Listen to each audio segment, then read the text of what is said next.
ठहरो, कोई जरूरत नहीं पुलिस को मेरे दरवाजे पर बुलाने की। मगर बड़े भैया ये रवि, मैं अभी तक मरा नहीं हूं। घर की छोटी मोटी उलझने मैं खुद सुलझा सकता हूं।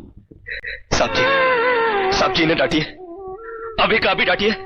अरे छोटी मालकिन के गहने चोरी हो गए और ये लोग हम पर शक कर रहे हैं। ये लोग सोच रहे हैं कि वो गहने हम कहीं बेचा है। बाकी के रुपए कहां है कृष्णा? क्या क्या पूछा आपने साहब जी? मैं पूछ रहा हूं कि बाकी के रुपए कहां है? ये आप पूछ रहे हैं साहब जी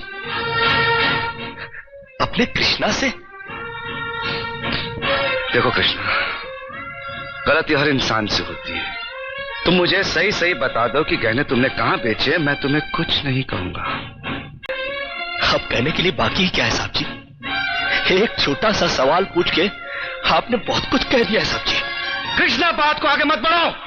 बात आगे बढ़ चुकी है साहब जी, बात आगे बढ़ चुकी है। अब तो आप पुलिस को ही बुलाइए।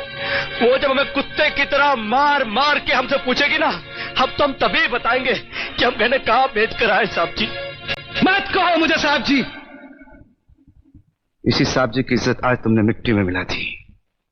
क्या कुछ नहीं किया था मैंने तुम्हारे लिए, उसका मुझे तुमने ये बतला दिया। जिस दिन मेरी फैक्ट्री जलकर राख हो गई थी और मैं बर्बाद हो गया था, मुझे उतना दुख नहीं हुआ था कृष्णा जितना आज हुआ जब तुमने इस घर में चोरी की है। साहब जी, बचपन में जब हमारे माँ बाप मर गए थे ना और हम अनाथ हो गए थे ना, तब भी हमें इतना दुख नहीं हुआ था जितना दुख हमें आज हुआ है जब आपने हमें चोर कहा साहब जी। आपने हमें चोर कैसे कहा साहब जी? और ज्यादा सफाई देने की जरूरत नहीं है। दूर हो जा, मेरी नजरों से दूर हो जा। निकल जा इस घर से। अरे इस घर से ही क्या, इस गांव को ही छोड़कर चले जाएंगे। अरे मुझ अनाथ का क्या है, काट लेंगे अपनी जिंदगी कहीं भी। इतने साल इस घर में बेफिक्री से ये समझकर काट लिए कि साहब जी का हाथ है हमारे सर पर।